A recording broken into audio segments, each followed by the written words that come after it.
जय श्री राम दोस्तों, स्वागत है आप सभी का सनातन धर्म यात्रा में। दोस्तों, पिछले वीडियो में आपने मनुस्मृति के तृतीय अध्याय के 250 श्लोकों को सुना और समझा।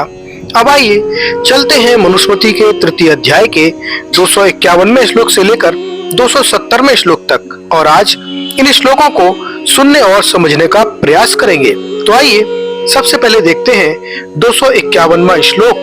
इसमें लिखा है, पृष्ठवा स्वदित मित्येवं तत्ता नाचा मेदेत तथा आचांता अनुजीन्यादमुनि मोरम्यातमिति, अर्थात भोजन कर चुकने पर स्वदितम इति पृष्ठवा, आप लोगों ने स्वाद पूर्वक भोजन कर लिया है ना, इस प्रकार पूछकर, तथा उसके बाद तृप्तान आचामयेत, तृप्त हुए उन ब्राह्मणों को आचमन करावे, चा और आचांतान आचमन कर चुकने पर, भो अभिरित्याम इति अनुजानियात, आप यहाँ आराम कीजिए, ऐसा कहें।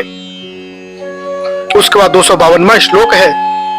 इसमें लिखा है, स्वधास्ति तेभ्यं तम ब्रूभ्याम ब्राह्मणम तदंतरम स्वादकारा पराहर्षि सर्वेषु पितृकर्मसु, अर्थात तद अनंतरम यानी भोजन कर चुकने के पश्चात ब्राह्मणाम तम स्वधा अस्तु इति ब्रूयु, ब्राह्मण लोग उस यजमान को स्वधा अस्तु कहकर आशीर्वाद दें ही, क्योंकि सर्वेषु पितृकर्मसु, सब पितृकर्मों में स्वादकार पराआजसी, स्वधा कहना सबसे उत्तम आशीर्वाद है।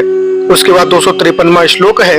इसमें लिखा है, ततो भुक्त्वा तम तेषां मनेशं निवेदयेत यथा ब्रूयस्तथा कुर्यादनुज्ञात स्थितो द्विजः, अर्थात तेषां भुक्तवताम, उन ब्राह्मणों के भोजन कर चुकने पर, तत् उसके बाद अन्न शेषम निवेदयेत, श्राद्ध के शेष अन्न के बारे में उनसे निवेदन करें, तथा तब द्विज अनुज्ञातः, ब्राह्मणों से आज्ञा पाकर, यथा ब्रूयु, जैसा वे कहें, तथा कुर्यात, तदनुसार करें। उसके बाद 254वां श्लोक है। इसमें लिखा है, पित्रे स्वदित मित्येव वाच्यम गोष्ठे तु सुश्रुतम संपन्न मित्य अभ्युदय दैवे रुचित मित्यपि, अर्थात यजमान को पितृ श्राद्ध में स्वदितम इति एव वाच्यम, क्या आपने स्वाद पूर्वक भोजन कर लिया, यह पूछना चाहिए। गोष्ठे तु सुश्रुतम, गोष्ठी श्राद्ध में सुश्रुतम, अभ्युदय संपन्नम इति, अभ्युदयिक श्राद्ध में संपन्नम, दैव रुचितम इति अपि, दैव श्राद्ध में रुचितम, यह कहकर पूछना चाहिए। उसके बाद 255वां श्लोक है। इसमें लिखा है, अपराहस तथा दर्भा वास्तु संपादनम तिलः सृष्टि मृदृष्टि द्विजा ग्रह श्राद्ध कर्म सुसंपदः, अर्थात अपराहन दर्भा वास्तु संपादनम तथा तिलः, दोपहर के पश्चात का समय, कुसाएं घर की स्वच्छता तथा तिल सृष्टि दान देना, मृष्टि अन्नादि का विशेष विधि से संस्कार, चा और द्विजागृह श्रेष्ठ ब्राह्मण श्राद्ध कर्म सुसंपदा, श्राद्ध कर्मों में ये संपत्तियां हैं। उसके बाद 256वां श्लोक है।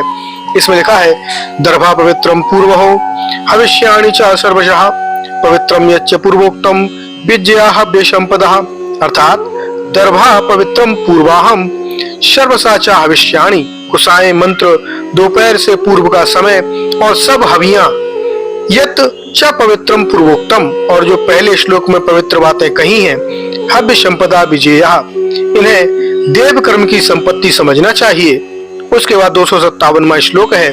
इसमें लिखा है, मुन्यानि पयोषोमो माशम यच्चानुपसकृतम अच्छार लवणम चैव प्रकृत्या हविरुच्यते, अर्थात मुन्यानि, मुनियों के अन्न, निवार आदि, पयाशोमः, दूध सोमलता का रस, च यथा अनुष्कृतम मांसम, और जो दुर्गंध आदि विकार से रहित मांस है वह, चा तथा आचार लवणम, सेंधा नमक, प्रकृत्या हवि उच्यते, ये वस्तुएं स्वभाव से हवि के योग्य मानी गई हैं।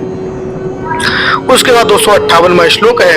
इसमें लिखा है, विसृज्य ब्राह्मण संस्थास्तु नियतो भाग्यतः शुचि दक्षिणाम विषाम कामक्षम योचिते मानवर विप्रत्रम, अर्थात तान तु ब्राह्मणान विसृज्य, उन श्राद्ध में निमंत्रित ब्राह्मणों को विदा करके, नियता भाग्यता शुचि, एकाग्रचित मौन और पवित्र होकर, दक्षिणाम दिशम अक्षरम, दक्षिण दिशा की ओर मुख करके, पितृ ईमान बरान याचेत, पितरों से इन बारों को यानी इन आशीर्वादों को मांगे।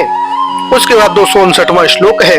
इसमें लिखा है दातोरो नो अभिवर्धन्तः वेदा संत तिरेवचः श्रद्धा च नो मा व्यंग बहुदिव्यम न च नो स्थितवती, अर्थात ना यानी हमारे वंश में दातार वेदा चा संतति एव अभिधर्मनाथ दानी वेदों का अध्ययन अध्यापन तथा संतान इनकी सदा वृद्धि हो, चा और न श्रद्धा हमारी श्रद्धा भावना माँ मत कभी नष्ट न हो, चा और न बहुदेयम अस्तु इति हमारे धन दान देने में बहुत धन धान्य हो, इस प्रकार वर मांगे।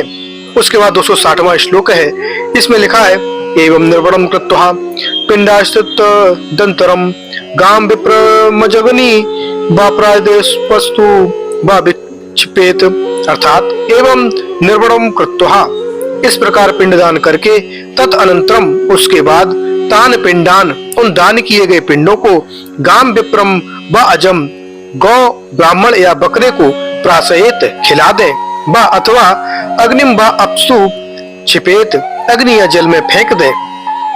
उसके बाद 261वां श्लोक है, इसमें लिखा है पिंड निर्पणम केचित परस्तादेव कुर्वते वयो भी खाद्यन्तिस्ते प्रक्षिप्त्यन्लेप्सु वह, अर्थात केचित कोई विद्वान परिस्तात एव पिंड निर्पणम कुर्वेत ब्राह्मणों के भोजन के पश्चात ही पिंडों को फेंकने का विधान करते हैं।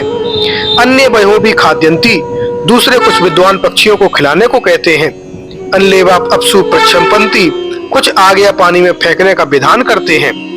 उसके बाद 265वां श्लोक है, इसमें लिखा है पतिव्रता धर्म पत्नी पितृपूजन तत्परा मध्यम तू तथा पिंड मध्यात शब्द सुक्ता अर्थिनी, अर्थात पितृपूजन तत्परा सुता अर्थिनी पतिव्रता धर्म पत्नी पितरों के पूजन में तत्पर पुत्र की इच्छा करने वाली पतिव्रता धर्म पत्नी तथा मध्यम तु पिंडम सम्यक अध्यात उनमें से बीच के पिंड को श्रद्धा पूर्वक खाए।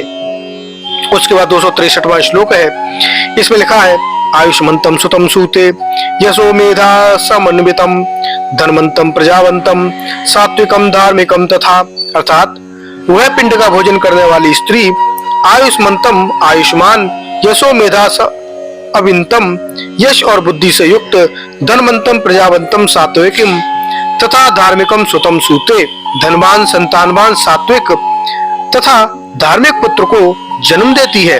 उसके बाद 264वां श्लोक है, इसमें लिखा है प्रक्षाल्य हस्तावाच्यम जाति प्रायम प्रकल्पयेत जातिभ्यम संस्कृतम दत्वा बांधानापि भोजयेत, अर्थात फिर हस्तों प्रक्षाल्य दोनों हाथ धोकर आचम्य आचमन करके जाति प्रायम प्रकल्पयेत जाति वालों को भोजन करावे, जातिभ्य संस्कृतम दत्वा जाति वालों को सत्कार पूर्वक अन्न देकर बांधवान अपि भोजयेत अपने भाई तथा रिश्तेदारों को भी भोजन करावे।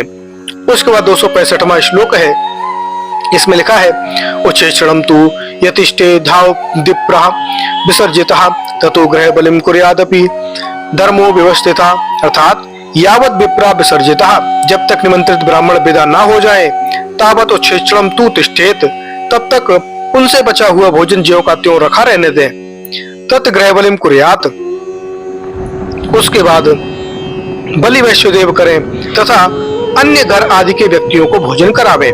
उसके बाद 266वां श्लोक है, इसमें लिखा है हविर्चर रात्राय यंत्राताय कल्पयेत पितृभ्यो विधिवत्तम तत्व प्रवक्ष्याम शेषतः, अर्थात पितृभ्य विधिवत दत्तम हवि पितरों के लिए विधि पूर्वक दी गई हवि यत चिरत्रात्राय जो बहुत काल तक के लिए फलदायी रहती है और यत अंत्याय कल्पयेत जो अनंत तृप्ति के लिए होती है तथा उसे अशेषता प्रवक्ष्यामि पूर्ण रूप से कहता हूँ।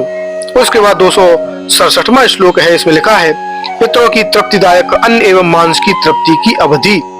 इसमें लिखा है त्रिलो ब्रह्मेव मासे रिदुम लफलेन वह दत्तेम मांसम तृप्यन्ति विधिवत पितरो नृणाम, अर्थात नृणाम पितरः मनुष्यों के पितर तिले बृहवे मासे अधिवा व मूल फलेन विधिवत दत्तेन तिल चावल जौ उड़द जल और कंद मूल फलों को विधि पूर्वक देने से मासम तृप्यन्ति एक मास तक तृप्त रहते हैं।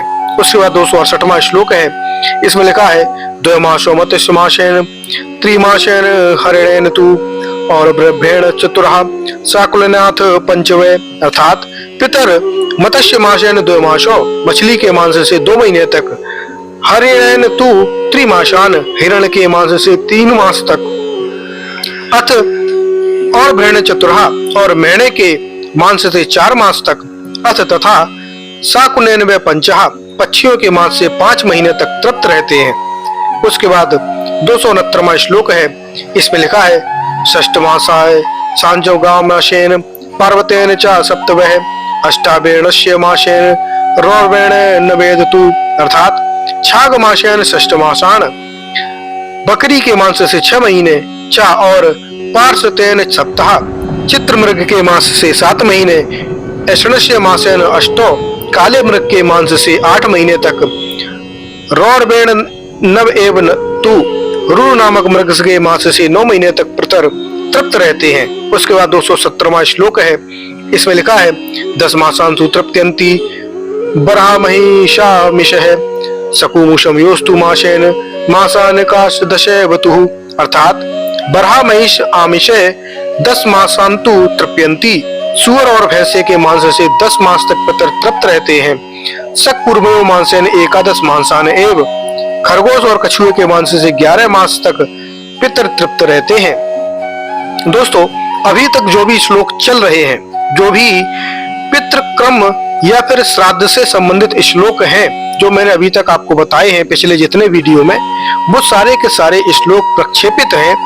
और क्यों प्रक्षेपित हैं, इनका कारण आपको अगले वीडियो में जानने को मिलेगा। तो दोस्तों, ये जानकारी आपको कैसी लगी कृपया कमेंट बॉक्स में अवश्य बताइए। बने रहिए सनातन धर्म यात्रा के साथ और लेते रहिए रोचक एवं धार्मिक जानकारियां प्रमाणों के साथ। धन्यवाद। जय श्री राम।